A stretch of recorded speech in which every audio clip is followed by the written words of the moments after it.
Grandmother in Alabama plans to appeal her conviction after getting caught feeding cats. CBS's David Begnaud was in the courtroom when the grandmother was found guilty. This is an 84-year-old grandmother being arrested in Wetumpka, Alabama, and hauled off to jail. Why? Because she was sitting in her car and police suspected she was feeding wild cats. Because you've been trespassed and you have returned yet again, we're going to have to take you to jail, okay? Jesus Christ. Beverly Roberts, a retired sergeant major in the United States Army, had been told by police last summer to stop feeding the cats on public property.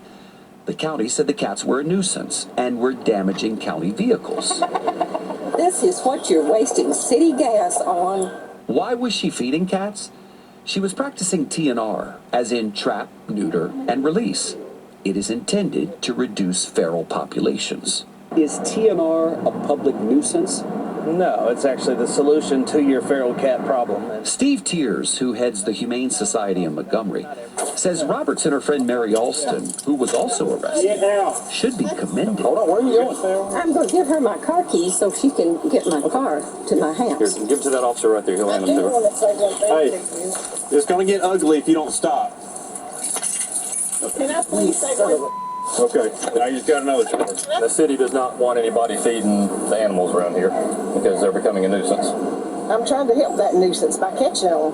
I mean, they should be thanking me. I've got a trap set right there trying to help catch them and get them out of here. This week, the so-called cat ladies had their day in court. Brad Ekdahl prosecuted them. It's a criminal trespass case, and a criminal trespass case hinges on were you told to leave and did you come back? The city used the trespass ordinance to threaten the women with arrest if they continue doing what is legal, feeding cats. Our interest is not having our property destroyed. And so we can trespass you because you have led to this situation that creates destruction of public property. Judge Jeff Courtney, who incidentally said a prayer with the prosecutor and other city officials before the trial started, found the women guilty on all charges Very disappointing. related to feeding cats. I thought they would embrace a TNR program or another way to take care of cats. I thought they would come into the 21st century, but that's what we were hoping for. Mm-hmm. Are you shocked? Did you expect to be found guilty? Well, in a way, because of the politics here.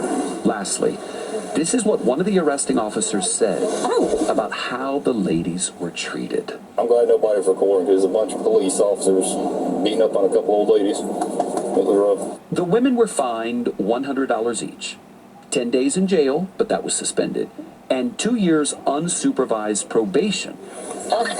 Following the verdict, one newspaper in the state featured an editorial that said, "They don't deserve a jail sentence.